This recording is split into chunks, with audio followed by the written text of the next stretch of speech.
வணக்கம். Win herbal. இன்றைக்கி நம்ம தயாரிக்கிறது என்ன அப்படின்னு பார்த்துட்டிங்கன்னா, சுகருக்கான மருந்து நம்ம தயார் பண்ண போகிறோம். சுகர் தான் இப்போ எல்லாத்துக்குமே மிகப்பெரிய ஒரு வியாதி அப்படின்னு சொல்லிகிட்ருக்காங்க. அதை நம்ம குணமாக்கக்கூடிய வழிகளை பார்க்கலாம். சரிங்களா? முடிஞ்ச அளவுக்கு நம்ம 100% குணப்படுத்த முடியும். அதில் ஸ்டேஜ் ஃபஸ்ட்டு செகண்ட் அப்படின்ட்டு இருக்குல்ல, இதில் நம்ம செகண்டு தேர்டு வரைக்கும் முழு நேரம் இது முழுசாக நம்ம குணப்படுத்த முடியும். இப்போ நாங்கள் என்னென்ன ப்ரிப்பரேஷன் பண்ண போகிறோன்னு பாருங்கள், என்ன எடுத்துருக்குறோம் அப்படின்ட்டு. இது பூசணி விதை வறுத்தது, இது பிஸ்தா, கசகசா, முந்திரி, பாதாம், அக்ரோட், வெந்தயம்,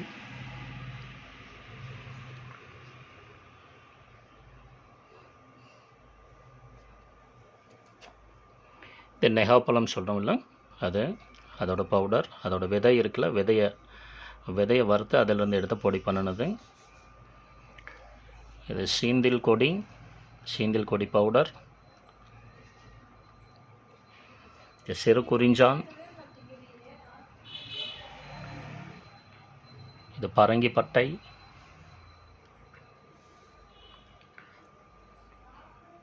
கோரைக்கிழங்கு,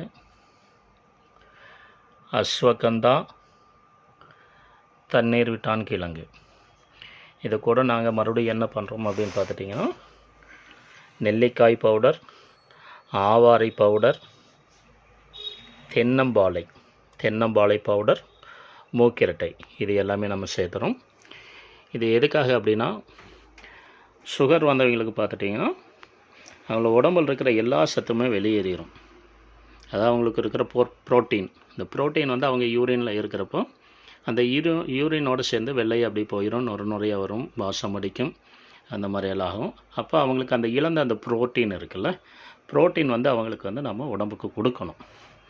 உடம்பு கொடுத்தனா தான் அந்த டயர்டு எல்லாமே வராது, உடல் சோர்வு வராது, கை கால் எரிச்சலெல்லாம் வராது. அதுக்காக நம்ம கொடுக்குறோம். இது எல்லாமே கொடுத்தோன்னா சுகர் அதிகமாகும் அப்படின்னு தான் சொல்லுவாங்க. கண்டிப்பாக இது மட்டும் நம்ம கொடுத்தோம்னா சுகர் அதிகமாக தான் செய்யும். ஓகேங்களா? அதுக்காக நாங்கள் என்ன கொடுக்குறோம் அப்படின்னா, அது கூட மாற்று மருந்துகள். இப்போ வெந்தயம் பார்த்துட்டிங்கன்னா, வெந்தயம் சுகரை கம்மி பண்ணும், ரத்தத்தில் கலந்துருக்கிற சுகரை கம்மி பண்ணும். இது நகாப்பழத்தோட இது ரத்தத்தில் இருக்கிற சுகரை கம்மி பண்ணும்.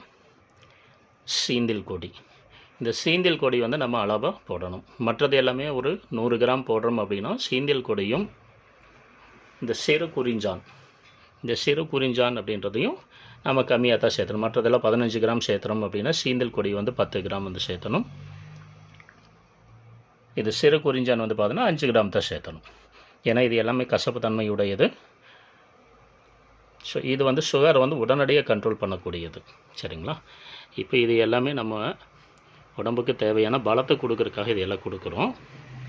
இந்த ஐட்டமெல்லாம் கொடுக்குறோம். இது ரத்தத்தில் உடனடியாக ஏறுற அந்த சுகரை கம்மி பண்ணுறதுக்காக கொடுக்குறோம். இதில் மெயின் என்ன அப்படின்னு கேட்டிங்கன்னா, இந்த கோரைக்கிழங்கு என்ன வேலை செய்யும் அப்படின்னு பார்த்துட்டிங்கன்னா, சிறுநீர் தொற்றுகளை தடுக்கும். சிறுநீர் பாதையில் ஏற்படக்கூடிய அந்த தொற்றுக்கள், அந்த இந்த எரிச்சல் எல்லாமே இது கம்மி பண்ணிவிடும். இதே வேலை தான் நம்மளுக்கு இந்த சிறு குறிஞ்சானும் செய்யும். ஆனால் இந்த சிறு குறிஞ்சான் அதிகமாக எடுத்துக்கக்கூடாது. இது 10 பங்கு அப்படின்னா இது 2 பங்கு தான் எடுத்துக்கணும். சரிங்களா? இது அமுக்கரான் உங்களுக்கு கேள்விப்பட்டிருப்பீங்க. அஸ்வகந்தாங்கிறது உடம்புக்கு தேவையான தெம்பை கொடுக்கக்கூடியது. சரிங்களா? இழந்து போன அந்த சத்துக்கள் எல்லாம் உடம்புல நிலைநிறுத்துறதுக்காக கொடுக்கக்கூடியது. இதுவும் தண்ணீர் விட்டான் கிழங்கு. இந்த 2 ஐட்டத்துமே நாங்கள் பார்த்துட்டிங்கன்னா தண்ணியில் நல்லா சுத்தம் பண்ணி இதையெல்லாம் பாலில் வேக வைக்கணும்.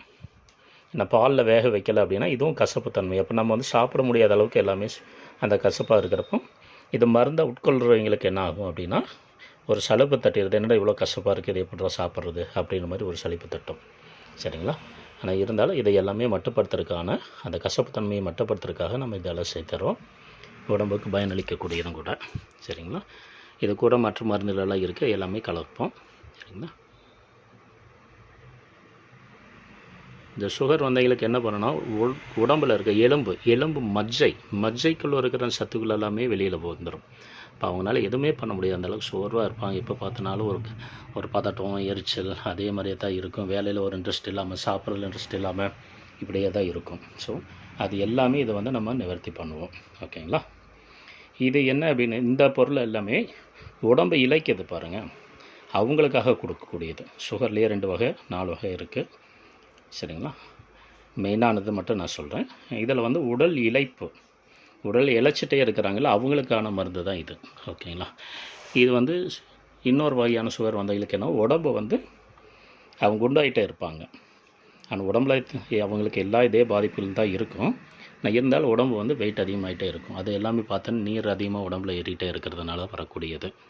சரிங்களா? அவங்களுக்கு இதில் வந்து சில மருந்துகள் வெளியில் எடுத்துகிட்டு அவங்களுக்கு தனியாக வேறையாக தருவோம். இது தேவைப்படுறவங்க நீங்கள் எங்களுக்கு ஆர்டர் கொடுத்தீங்கன்னா நான் உங்களுக்கு அதை செஞ்சு தருவோம். சரிங்களா? இது வந்து நாங்கள் ரெடி பண்ணி வைக்கிறது கிடையாது, ஆளுக்கு தக்கப்படி. ஒருத்தருடைய உடல் வாகி என்னன்னு சொன்னாங்கன்னா அவங்களுக்கு தக்கபடி நாங்கள் இதை தயார் பண்ணி கொடுக்குறோம். சரிங்களா? இது எல்லாமே நம்ம இப்போ வறுத்து எல்லாம் பொடி பண்ணணும். இது பொடி பண்ணி பவுடரை பண்ணி காலை மாலை 2 நேரம் சாப்பிடணும். அவங்க சுகர் வந்து எந்த லெவலுக்கு இருக்குதுன்னு தெரிஞ்சு அவங்க சொன்னாங்கன்னா அதுக்கு தக்கபடி சாப்பிட சொல்லுவோம். இதில் மெயின் வந்து பார்த்திங்கன்னா உணவு கட்டுப்பாடு வேணும்.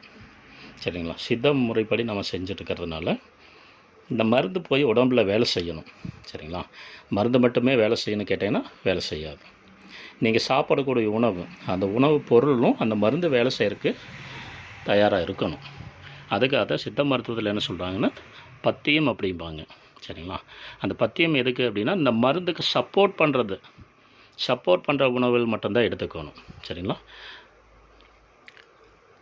அது நம்ம தேவையில்லாத உணவு, துரித உணவுகள், எண்ணெயில் பொரிச்ச உணவுகள் அதிகமாக நம்ம சாப்பிட்டுட்டு இருந்தோம் அப்படின்னா இந்த மருந்து வேலை செய்கிறதுக்கு நாள் ஆகும். அதுக்காக அது பத்தியம்னு சொல்கிறது. ஓகேங்களா?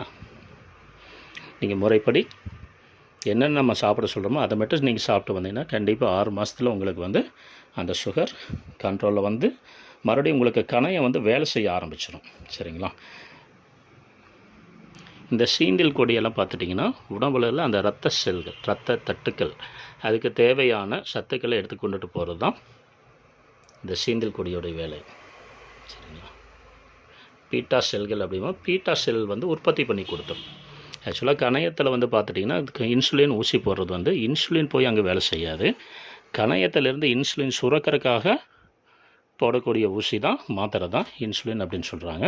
பட் இன்சுலின் அப்படின்றது வந்து நம்ம கணையத்தில் உள்ள சுரக்கக்கூடிய நாளமில்லா திரவங்கள். ஓகேங்களா? அதை தான் உடம்பில் சுரக்கக்கூடிய எல்லா இதுவும் சமநிலைப்படுத்தும். உடம்பில் இருக்கிற எல்லா சுரப்பியல், நாளமில்லா சுரப்பியல் எல்லாம் சமமாக சுரந்ததுனா தான் உடல் ஒரு நிலையாக இருக்கும். அது அன்னீவனாக சுரந்ததுனா தான் இந்த பிரச்சனை வருது. நம்மளுக்கு அந்த கணையத்தில் சுரக்கக்கூடிய அந்த நிலநீர் சரியான விதத்தில் சுரக்கிறதுக்கு இது எல்லாமே சப்போர்ட் பண்ணும். கண்டிப்பாக இதை நீங்கள் வந்து சாப்பிட்டீங்கன்னா ஒரு நல்ல ரிசல்ட்டு கிடைக்கும். பயன் பெறுங்க, உடல் நலம் தேருங்க. நன்றி, வணக்கம்.